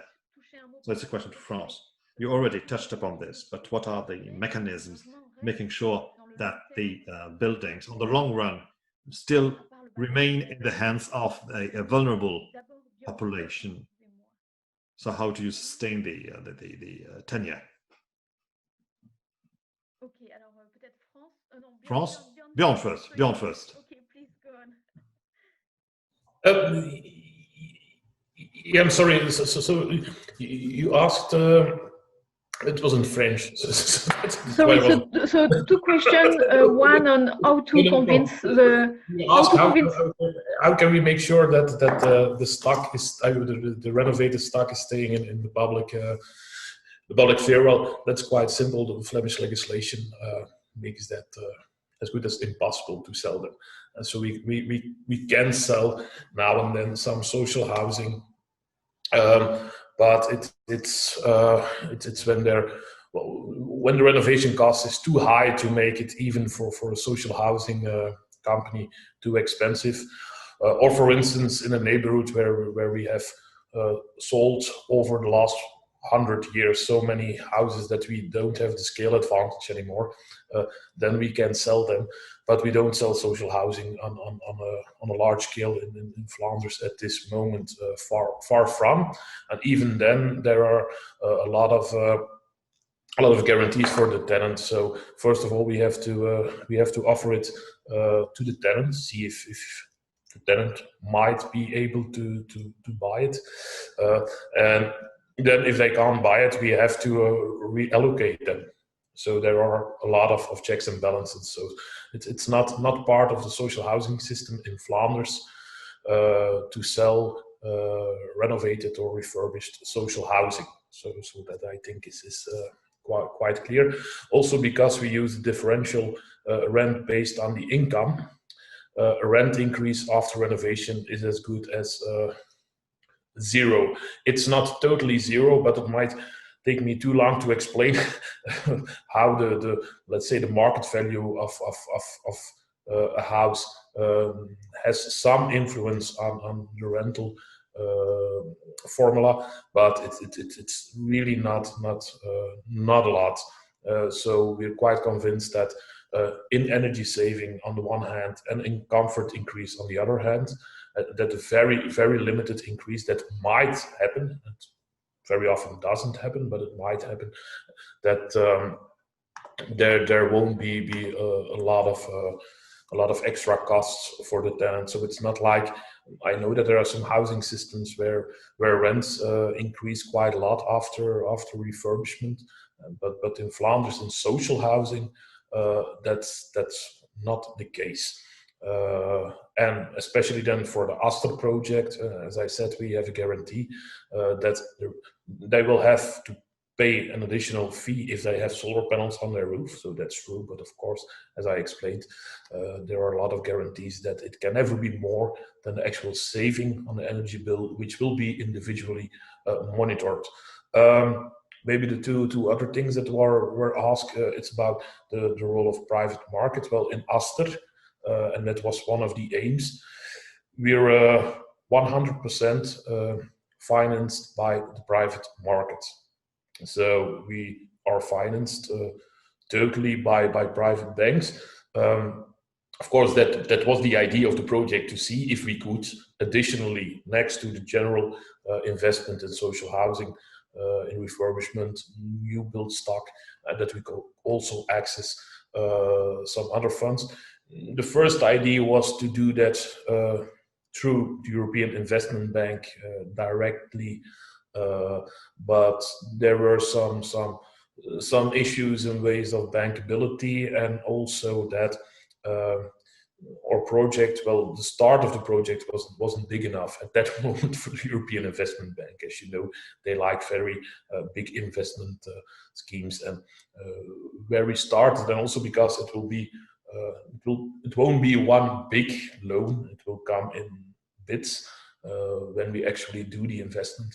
So at that moment it wasn't an opportunity, but we're now negotiating with the big banks in Belgium, and it looks quite okay.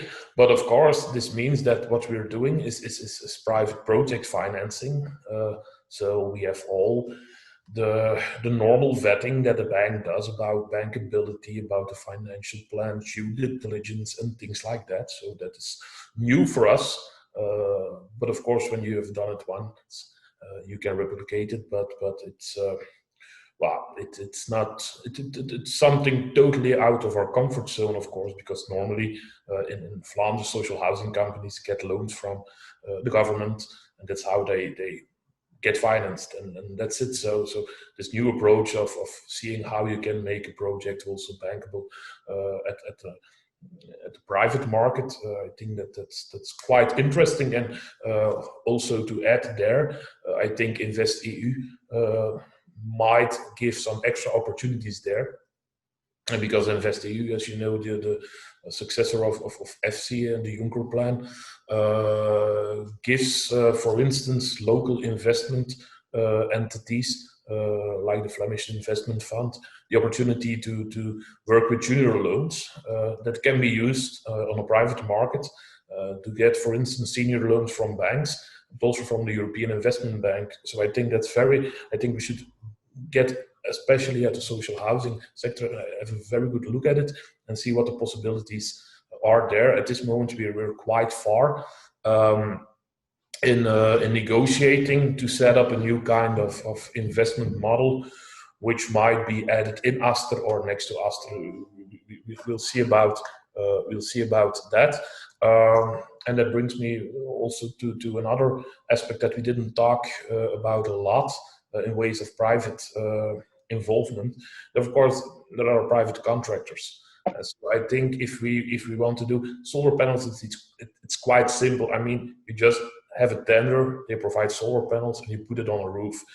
If you go, of course, to installation at a large scale,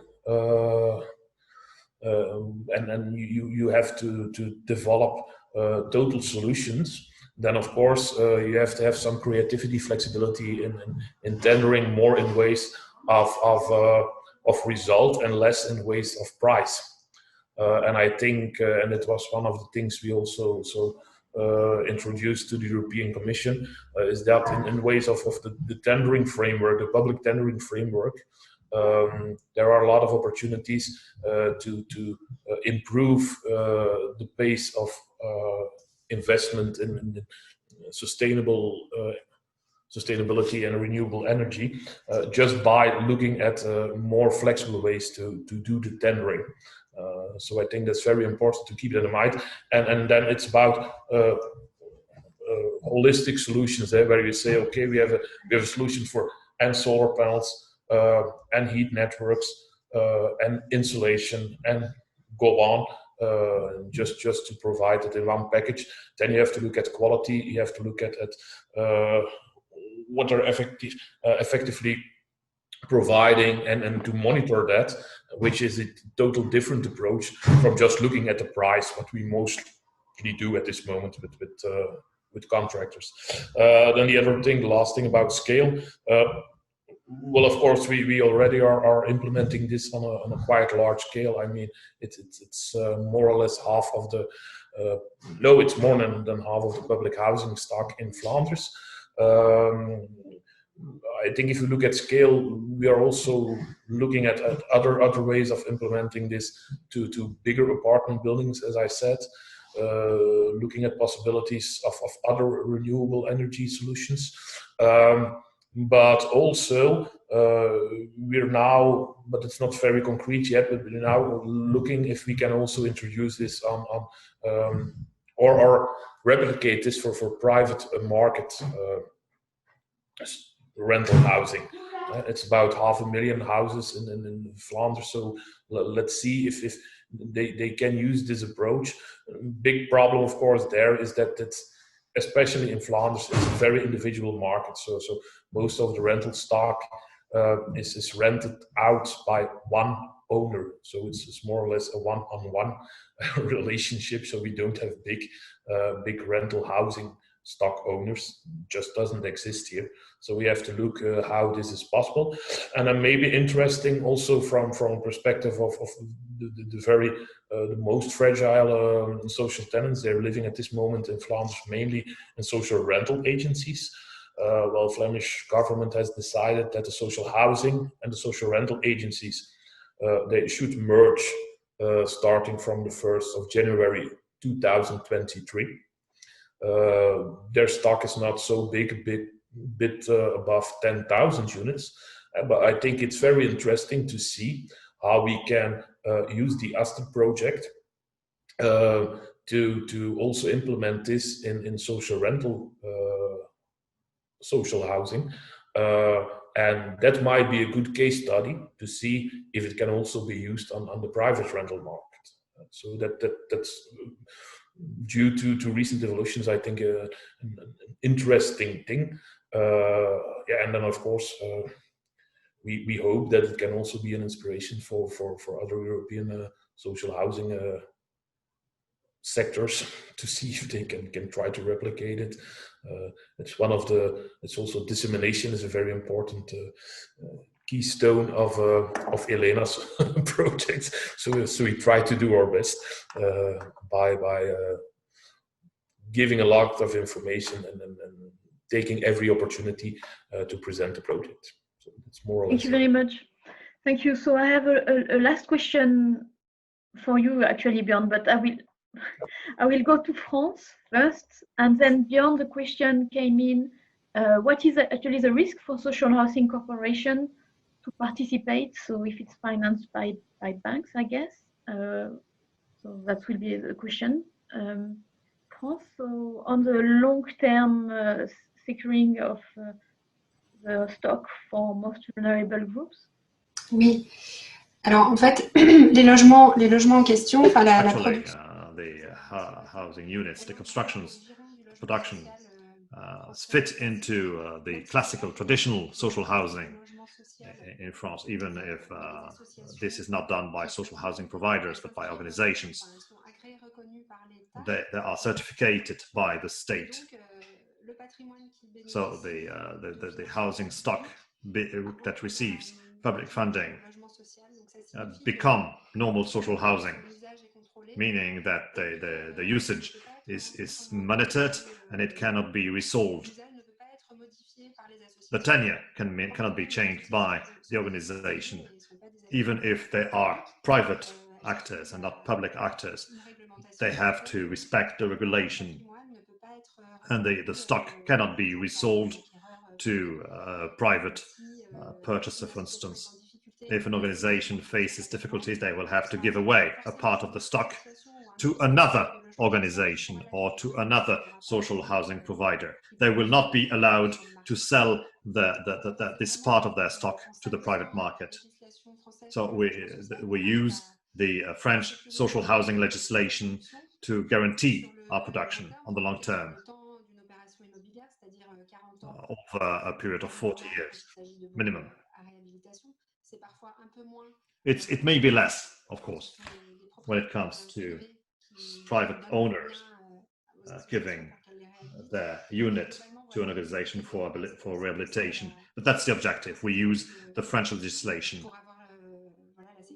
in order to be on the safe side and to make sure that the use will be pursuant to the social objective. Yep. Well, the risk is the stock they bought to set up the cooperative company, and that's 1,000 euros. That's it. So no, that was a very important part of the project, is that of course we had to make sure that the risk for the social housing companies was as good as non-existent, which made it a bit difficult. As I explained a couple of times, we don't have state guarantee, we don't have state financing, we don't have state subsidies, which was more or less the aim of the project. But of course, to get a financial plan to convince banks to step into that wasn't so easy. So, and that's where Elena stepped in and made for us a very big difference in providing the technical assistance, well, the funds to hire technical assistance to set up all these kind of structures. So what we came up with is that so the social housing companies, they don't have any mortgage or whatever, so it's just 1,000 euro stock and that's it. But what they do is they provide a kind of well, they bring in their roofs and they provide Aster with the opportunity to let's say harvest solar panels for 20 years on their roofs, which means that if Aster goes bankrupt, which is of course not a plan, but if it happens, that the bank can still use, let's say 15 years, the production of the solar panels, and they can charge it to the tenant based on Flemish legislation. So it's a quite complicated from a juridical, if you look at from a well, we had to pay a lot of lawyers to get this up and running, but that's why I think it's very important that you search for this kind of solutions that can bring a lot of additional investment in social housing stock without relying always on government subsidies. And it's at this moment, the the Belgian big banks are quite confident that there are a lot of, well, enough guarantees that it will work. And I mean, the biggest risk at this moment is for the board and the executive director of the board, which is myself.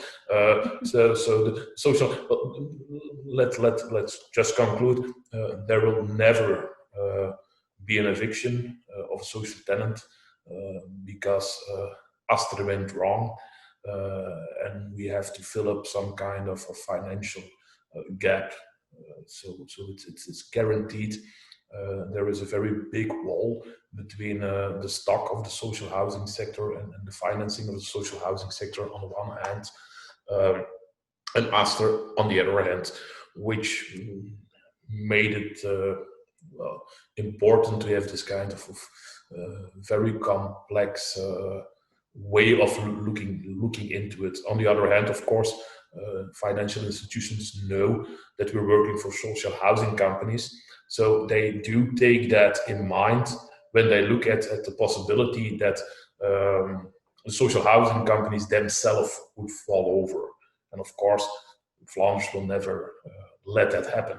So there is, in a very indirect way, there is some kind. It's because of our sector that we have a bit more flexibility in accessing financial needs, because I know that the government will normally keep supporting social housing, but it's in a very, very indirect way. So it took quite some time to get it up and running. Thank you very much, Björn.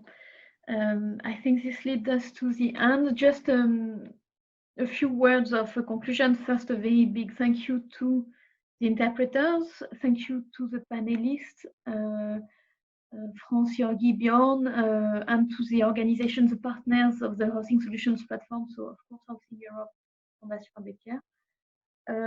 As a conclusion, I just wrote down some of the common point of what your three projects brought for me. One very key element was the financial sustainability of your project, and it's a bit the key question of how do you support lowest income groups to take part in this energy transition. It can't only be a public subsidy, so how can we get the private market to play a key role in this? But maybe even more importantly was the aspect of technical assistance. I think you all insisted on the complexity of the different schemes you're tapping on, and of the need of a customized approach. Björn, you said several times that every local context is different, and that brings me to the question Ruth raised, is how can we ensure that the project like yours that are targeted, bringing a very strong technical assistance to the local level, how can they be financed by the renovation wave, which will want to have a major scale, so that to save financially. And then it brings me all back to the idea of the necessary public investment, because it appears clear that lowest income group can't benefit from the transition unless there is some direct public investment targeting them. But then with the only caveat, Georgi, that you interestingly raised of the Romanian example, that sometimes actually it's too expensive to be so targeted that it's not worth it. So I think we should be looking into that. It's very interesting. So thank you to all the participants. So we had 65 people registered and 42 who actually came and listened. So I'm very happy. I will send you all the PowerPoint presentation, and please do follow up with questions. Log into the Housing Solutions Platform website, and feel free to subscribe to our newsletter so we can keep you informed of the follow-up on this specific work and all work related to the Housing Solutions Platform. I think that's it. Thank you so much again to Björn, Georgi, and France. Bye-bye. Thank you. Bye-bye. Bye-bye. Thanks. See you.